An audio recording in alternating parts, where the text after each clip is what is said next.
Eu sinto, toda vez que eu penso no meu batismo, eu me lembro das palavras de Paulo em Éfeso, quando ele diz que você se torna um concidadão de Deus, né? Um membro da família, né? Aliás, devo dizer, um concidadão dos santos, membro da família de Deus. Esse é aquele testemunho que eu tenho comigo desde aquele dia do batismo. Eu não sou mais um estrangeiro, eu sou um concidadão dos santos. Irmão Camargo, agora, quando você se batizou no Rio, lá em Campinas, eu imagino que a igreja era pequena ainda, né? Conta Aham. para nós como era a igreja quando você adentrou nela, quando você se tornou membro. O ramo de Campinas talvez fosse, eu vou dizer, o melhor ramo do Brasil. Oh.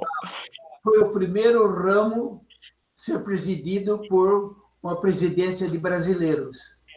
Em 1943, a presidência do ramo foi dada para esses 3 brasileiros. Os primeiros, devo dizer, os primeiros missionários brasileiros saíram de Campinas. Meu irmão mais velho, ele era 10 anos mais velho do que eu, ele foi o 5º missionário brasileiro. Ele foi um veterano, acho que foi o primeiro veterano da Segunda Guerra Mundial brasileiro se tornar membro da igreja.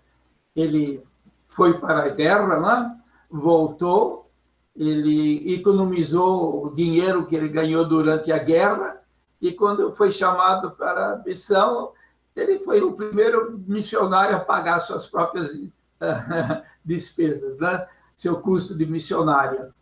Então, a igreja era pequena, eu diria que a igreja estava na sua infância. Nós tínhamos mais ou menos uns 500 membros no Brasil apenas. Mas alguns ramos eram bem ativos, como em São Paulo tínhamos também um bom ramo, eu não conhecia os outros lá no Sul, mas Campinas nós tínhamos um ramo bem ativo, em virtude desses missionários jovens, né, saírem para a missão. Uhum. Então, nós não tínhamos capela, nós tínhamos que alugávamos um prédio ali muito modesto. Se quiser saber uma história interessante sobre isso, em 1948 nós tivemos a visita do primeiro apóstolo no Brasil, o elder Stephen L. Richards. E tivemos uma conferência especial lá em Campinas. Então, tivemos que alugar um salão para acomodar, né, todos. E essa visita, esse fato de alugar o salão foi motivo de um artigo de um jornal religioso na cidade, que mencionou que precisamos alugar o salão porque tínhamos uma acomodação muito modesta.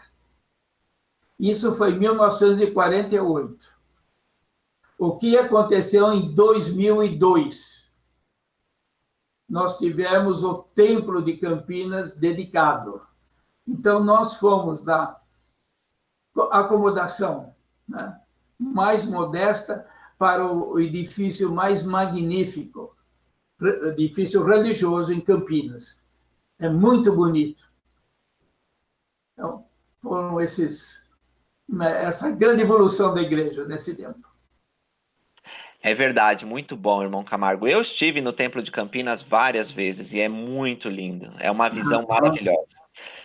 E graças a vocês, pioneiros e os missionários, né, que nós tivemos o templo dedicado. Muito bem.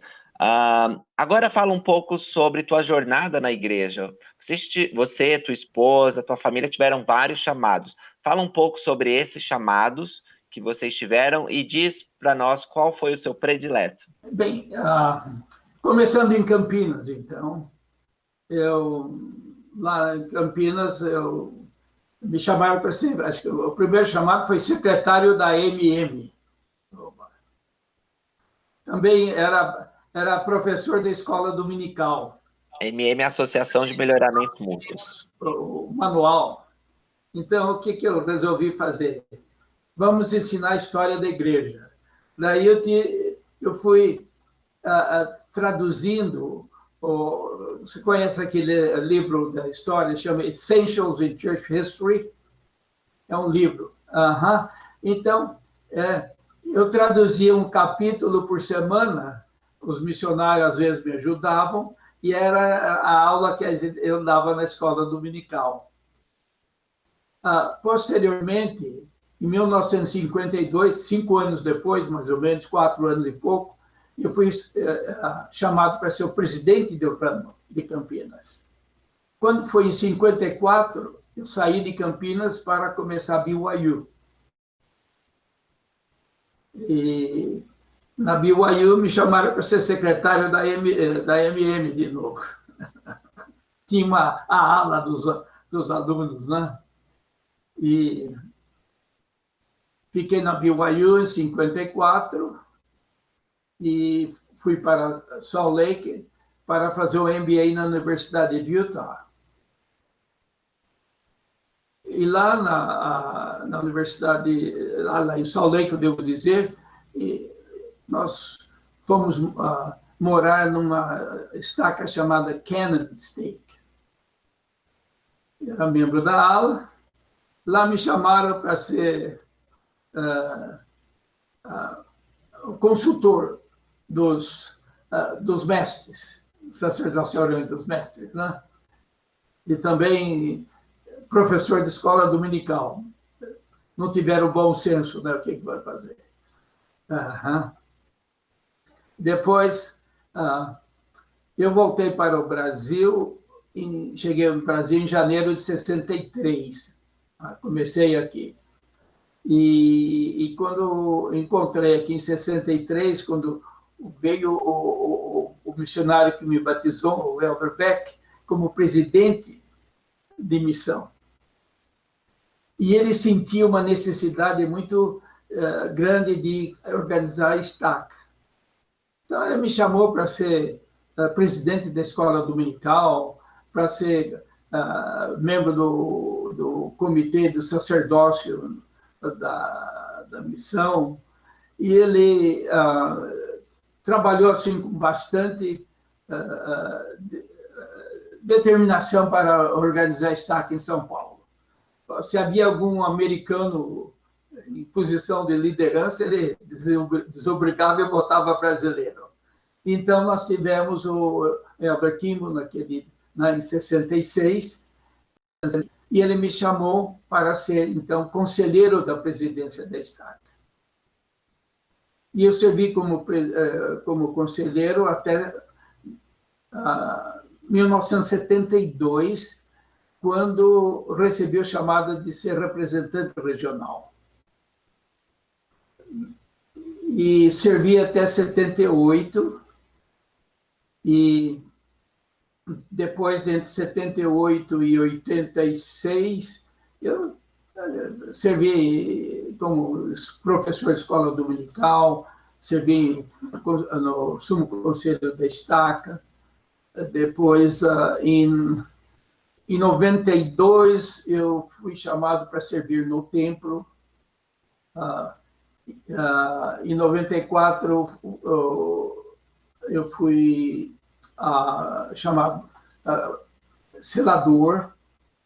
E esqueci, em 92 eu fui designado patriarca da estaca. E em 94, selador. E uma coisa que eu não esqueço, como selador, o Templo de Campinas era o único da América do Sul. Então, no fim de semana, o templo ficava superlotado. E uma das coisas que a presidência do templo fez foi, na sexta-feira à noite, não fechar o templo. Então, eu começava o selamento às 10 horas da noite, na sexta-feira, e ia até de madrugada do sábado. Então, essa é uma experiência. E o que eu não esqueço é que essa primeira vez que eu eu servi à noite, foi um grupo de membros de Campinas. Olha que coincidência, a minha cidade natal. Então, esse, no caso, era o Templo de São Paulo. Esse, no caso, era o Templo de São Paulo, não de Campinas, que você serviu de madrugada. Ou era de São Paulo, porque o Templo de Campinas só veio em 2002, lembra? Certo. E foi em, acho que 1980, 90 e qualquer coisa. Isso. O de São Paulo foi dedicado em 78. Eu servi na presidência do Templo de São Paulo, 2003, 2006. Eu servi como conselheiro da presidência do ramo do Centro de Treinamento Missionário. Em São Paulo, nós temos nós também... depois eu servi como um coordenador de missionário de serviço. O que eu fazia era processar, entendeu? Esses chamados. Fiquei 10 anos fazendo isso. E eu falei da presidência do templo, né? Eu acho que é isso aí, né? É isso aí. Não sei se eu esqueci de alguma coisa. Eu acho que não. Não foi pouca coisa, hein? Foi bastante coisa. Foram anos e anos e anos de serviço dedicado. Quantas pessoas foram influenciadas pelo seu serviço? Eu mesmo, irmão Camargo, como falei para você antes, né? Fui abençoado quando fui no templo para receber minha investidura. Você era o conselheiro do templo e me entrevistou lá. Então, foi muito bom. Com certeza, muitas pessoas foram abençoadas pelo seu ministério.